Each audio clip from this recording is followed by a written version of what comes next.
It's Thursday, December 14th. Welcome to the President's Daily Brief. I'm Mike Baker, your eyes and ears on the world stage. Let's get briefed. We'll lead off today's program with a report from the New York Times, which claims that for several years, the Israeli government actively helped to prop up Hamas in Gaza by encouraging millions of dollars in cash payments to the group. Later in the program, we'll take a look at how Israel's military has begun pumping seawater into Hamas's tunnels below Gaza as part of an effort to destroy the underground infrastructure. Plus, South Korea's defense minister issued a stern warning to North Korea, telling the Hermit Kingdom it faces, quote, the hell of destruction after abandoning a 2018 key military agreement. Finally, in today's back of the brief, a new twist in the Hunter Biden saga as the president's son tells Congress to take a hike. But first up, the PDB spotlight. Over the past 2 months, we've watched as Israel has exacted retribution against Hamas following the brutal October 7th attacks. But what if, before October 7th, the Israeli government was actively helping to prop up Hamas in Gaza? Well, there's a chance, as strange as it sounds, that that's what was happening. I want to bring your attention to a report by the New York Times that claims the Israeli government was actually working to prop up and essentially buy the cooperation of Hamas for the past decade. The in-depth report brings to light a long-standing policy described by critics of Prime Minister Netanyahu as, quote, buying quiet. This approach involved Israel not only tolerating but actively encouraging the Qatari government to send millions of dollars monthly into the Gaza Strip. These payments came in the form of suitcases filled with cash that were at times escorted to their final destination by Israeli intelligence officers.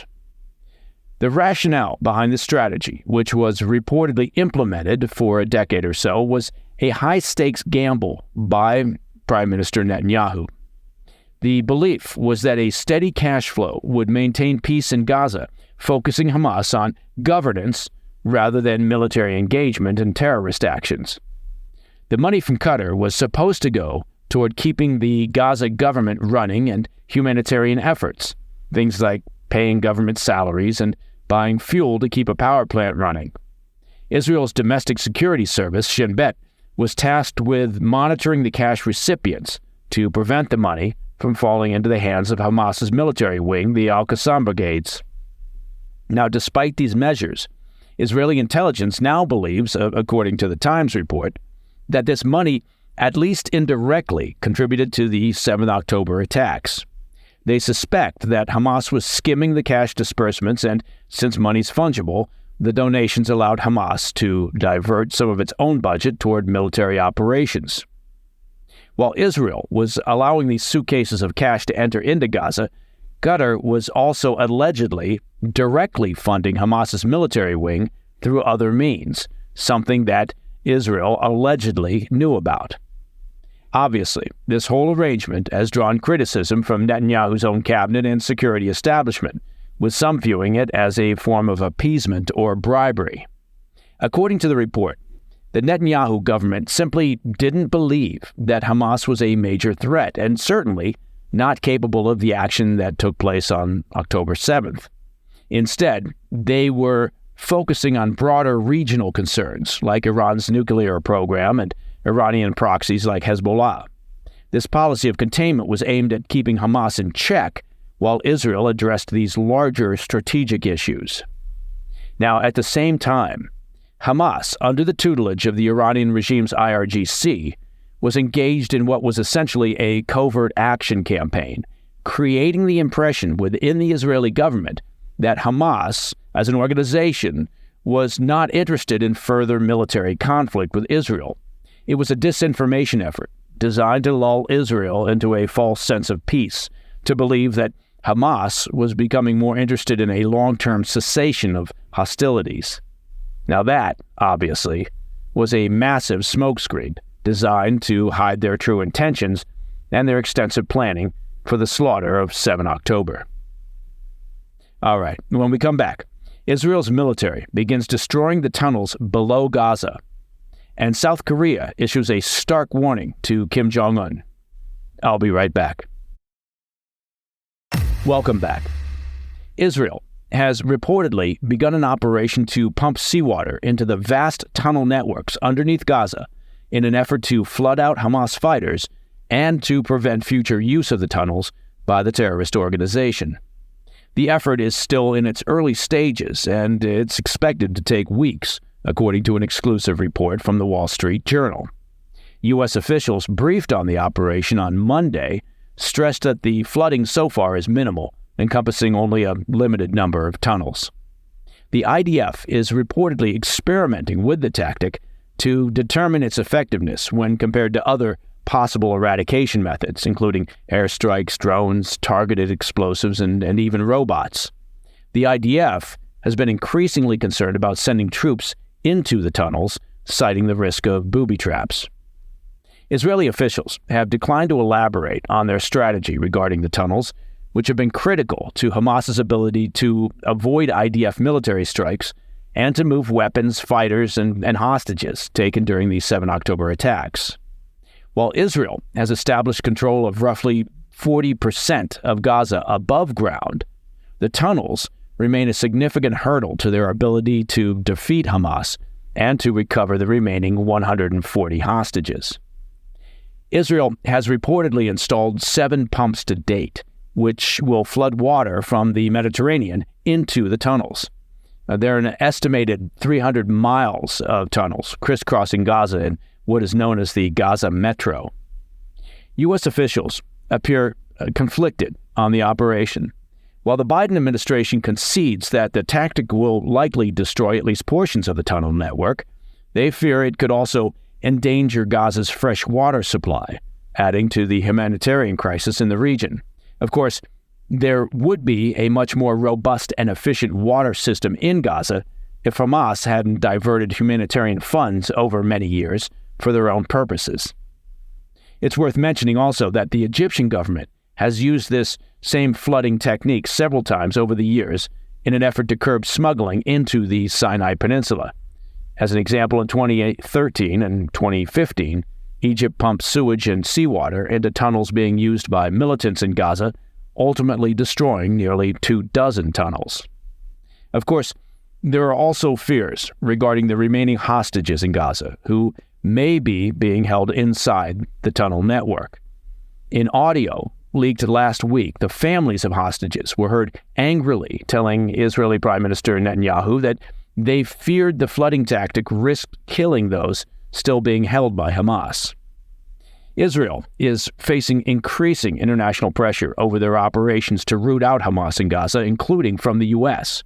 As we discussed yesterday on the PDB, President Biden openly criticized Israel on Tuesday while speaking to Democratic donors in Washington, D.C., saying that Netanyahu's hardline response is causing international support for Israel to erode.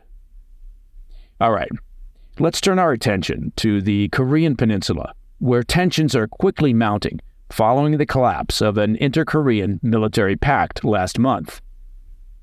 South Korea's defense minister issued a strong warning on Wednesday, saying, quote, "North Korea has only 2 choices, peace or destruction.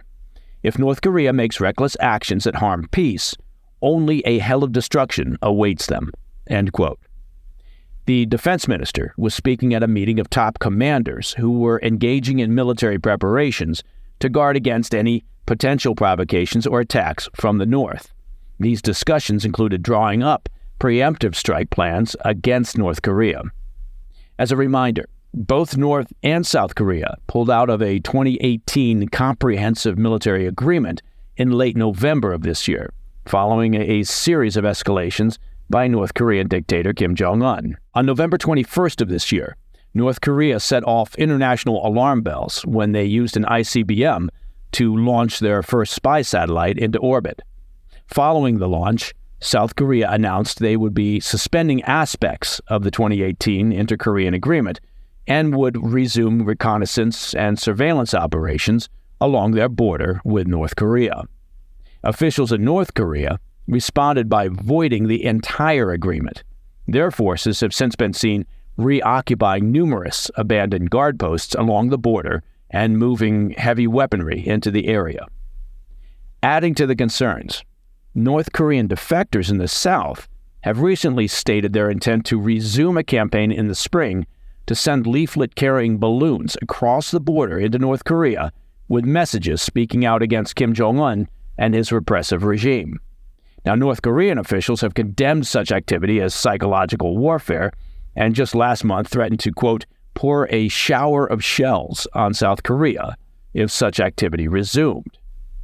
Analysts say that it's highly likely that North Korea will fire anti-aircraft guns at the balloons, which would likely force a response from South Korea, according to a report by the South China Morning Post. Without the 2018 agreement in place to help foster a diplomatic solution, analysts have said it could serve as the spark that sets off a wider conflict. Observers who have called the 2018 Inter-Korean Pact a safety pin for peace are increasingly anxious that the already fragile situation will continue to deteriorate.